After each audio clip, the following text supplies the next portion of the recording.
It's car con carne. Let's eat in the car. It's car con carne. And now here's the star of our show, James Van Alstyne.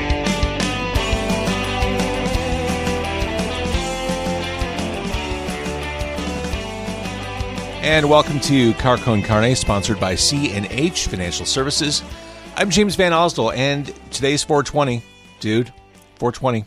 And in just a few short days, less than a week, Car Con Carne will hit episode number 600, or if you prefer, 600. I've said this before, I had grand plans, a big idea that I was going to get back into the car and start podcasting from the Mazda 3 again. I just want to wait a little while longer. I want to wait until more people are properly vaccinated, until the world is a little more settled, and then I'll jump back in. So for episode 600, my initial plan of getting out into the universe and doing something big on location won't happen. So I'm going to do something big from home. Episode 600, Monday night. It is the night of 1,000 stars, starting at 5:30 p.m. I'll be broadcasting live and archiving everything, obviously, for this podcast. 5:30 until, I don't know, 9:30, 10:30, however long it goes. Dozens of guests already planned to join me Monday night for episode 600. Hope you join me for that. It's going to be awesome. So tonight, it's kind of a rerun, but it's a rerun of something you probably have never heard. It's an interview that's been long buried in my archives, and timing's everything. Eve 6, my God, Max Collins of Eve 6 has become one of the must-read Twitter voices over the past year. And as the band continues on, there's a new EP on the way called Grim Value that's happening in June. And while I don't have Eve 6 on the show in real time or in the present day, I thought it would be fun to pull this one out of obscurity, off the proverbial shelf. I talked with Max on the phone back in 2012, March of 2012, right before the release of their fourth album and their first one since Reuniting, the album Speak in Code. Because you broke up, the original lineup broke up 8 years ago. Right. I guess let's start there. What caused the breakup back then? You had just released an album a year before that. Yeah. What brought about the end? I think we'd kind of reached a point, we'd been doing this band since, John, the guitar player, and I met in PE class in 10th grade. So we were 15, 16 years old. And that's when it kind of began, and it had been pretty nonstop, kind of from the get-go. We ended up signing a record deal when we were juniors in high school, graduated high school a month or so later, made the first record. The first record ended up, doing really well, which kept us out on the road for like 18 months to come back home, quickly record another one, go out and do the same thing, come back home, record another one, go out and do the same thing. And I think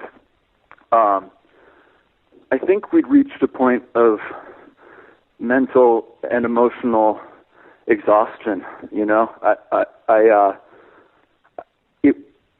We were the success that the band had at such relatively young ages was amazing and awesome in a lot of ways, but I think it was also sort of difficult to process, and I don't know that we had the time or the emotional maturity to do so until we sort of, put the brakes on, I'm sure it's pretty intense to be of that age and then thrown into the music industry machine, which at that point in the 1990s was just completely intense, out of control. Yeah. You had your childhood robbed by the music industry. It's funny. I hate to, any perspective that doesn't highlight how incredible it was and how much fun we had and how just amazing the opportunity was to have all these people hear our music and be able to play in front of amazing crowds and stuff like that is crazy. I mean, it was like, I don't mean to leave out the gratitude aspect, but I think the question being like, why did we stop? I think we kind of had to, It makes sense. It's interesting timing. I recently on the show talked to Josh Caterer from Smoking Popes, who I remember back in the late 90s. I remember you sharing a bill with them at Metro here in Chicago. Cool band, yeah. Super cool band. And their situation was kind of similar. They got their label deal. Things just kind of accelerated at unpredicted paces, at an unpredicted pace for them, and they weren't ready for it. But they put the brakes on at the end of the 90s, took a few years off, and now it's like they're not taking anything for granted. There's a more relaxed attitude, and it seems like a much more well-rounded vision of the world that they have. And it sounds to me like that's kind of where you guys are at. Yeah, I think you kind of just told the story, in a nutshell. I think, we're still broken and crazy enough to be capable of making good rock and roll music, I hope. But I think we do have, we have the strength of our experience now, and I think we have an appreciation for each other and the opportunity that we have with this band that maybe, when things were going a mile a minute, it wasn't as easy to take stock of, and realize. By the way, you unintentionally gave out the secret formula for rock and roll. That element of unpredictability, that sense that maybe things can spin out of control at any second. I think that's what makes good rock and roll, especially in a live context. I think it's probably pretty necessary. I doubt there are, I don't know. I think you have to be sort of sick to have the drive to make up, I don't know, have that thing that makes you want to be in a band and makes you feel like, people ought to spend their time listening to your music. Takes a certain amount of, I don't know, ego, I guess, but it also comes from a place of purity, I think. I don't know if that makes any sense, but I think we've got a healthy mixture of those things, Your attitude, your open-mindedness, just the way you kind of view the world. I think I can trace it back. I remember when that first album hit, Inside Out was really omnipresent across FM radio.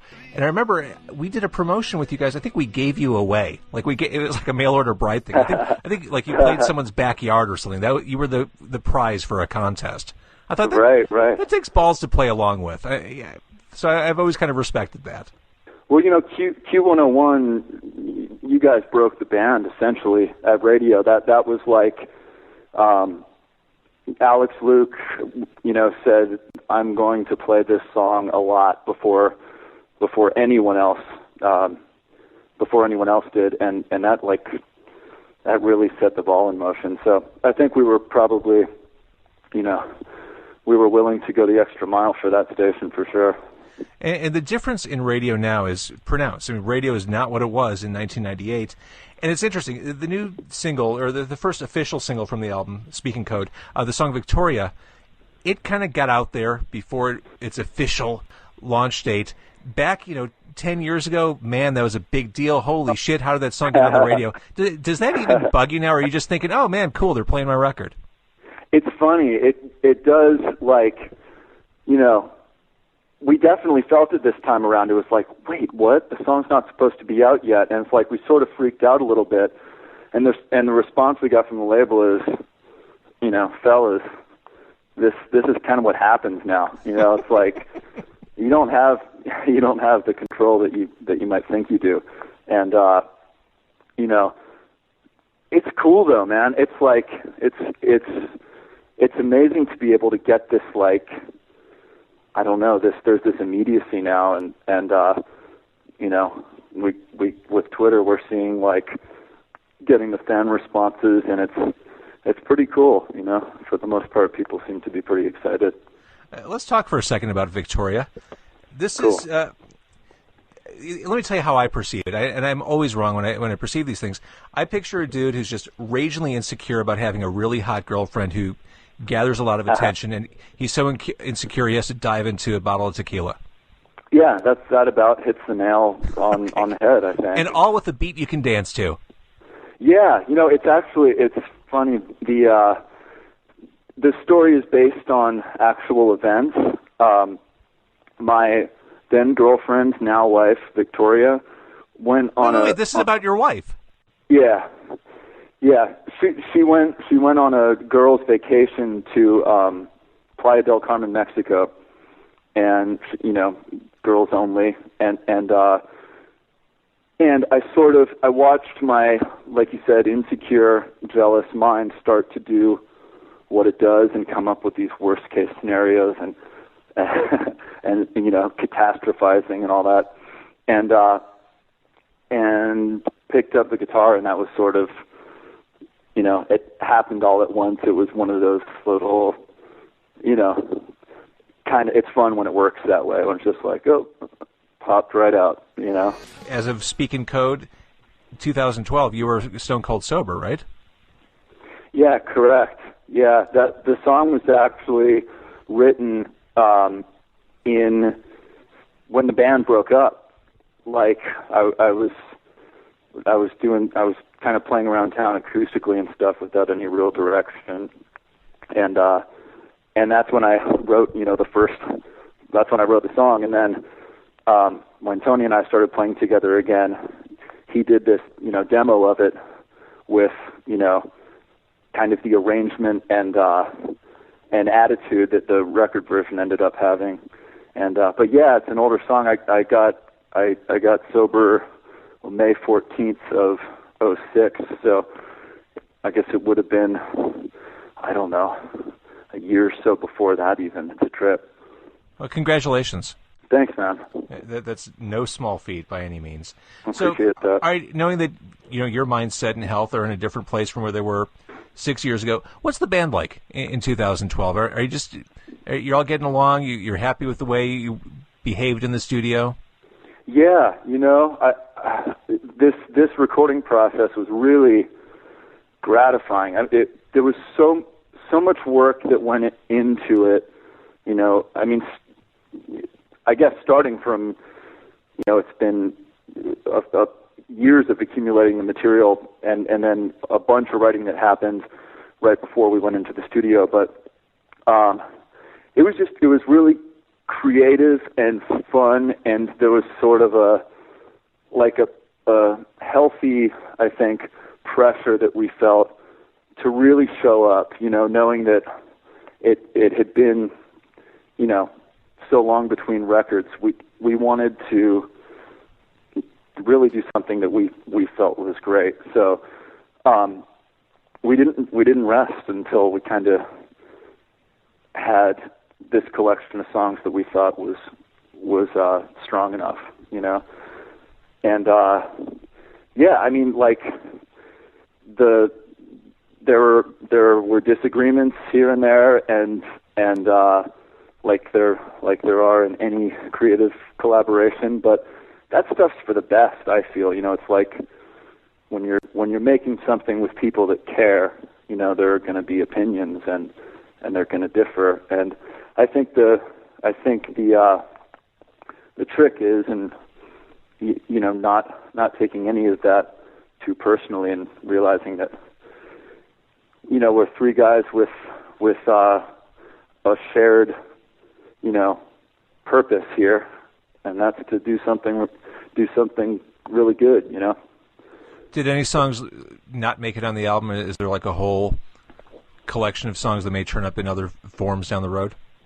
Yeah, there were a bunch that didn't make the record, and not everyone agreed on that too. That was like, that was a tough one, because given all the time, all the years that the band was inactive, there were still songs being written. So, a lot of them didn't make the cut, but we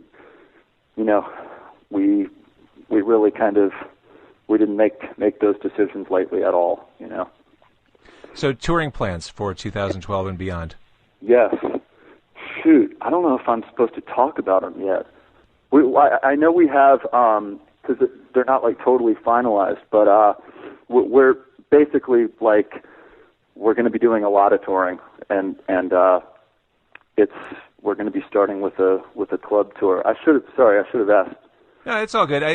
The expectation is if you have a new album out, you're going to be going on the road. So I think it was kind of an obligatory question anyway. Totally. So you guys are going to hit the road, right? Yeah. No exactly. Shit. That's doing what bands a lot do. of touring, a lot of touring. So we'll definitely be seeing going to some clubs that we haven't been to in a minute for sure. So thus far, we've received 2 songs from Speak and Code. There's Lost and Found, and then Victoria, more recently released. That's a taste of what's to come. And then Speak and Code doesn't get its official unveiling until April next month. Right. Cool, Max. Yeah. It's so much fun to have you back, and I really do. I remember being at Q101 and hear these kids just blowing it up, through Leech and everything else. It was been fun. It was fun to watch you kind of ascend, and now it's fun to see you kind of wrestle your way back into things. Thank you so much, James. I appreciate that. Yeah, it's definitely been a trudge, and it's been but it's been cool. I think it's like we've kind of touched on. It's given us an appreciation that when things are going super fast and you're 19 years old, and it's like, it's you don't necessarily notice. And I think we're ready to work hard. Go out there and play some live rock for a minute. Max Collins of Eve 6, all around good dude, all around talented band. Tomorrow night on the 21st on Car Con Carne, it is Chicago band Tiny Kingdoms. And again, looking ahead to Monday, Night of 1,000 Stars is on the way. Thanks for listening. Please tell a friend, review Car Con Carne, share like mad.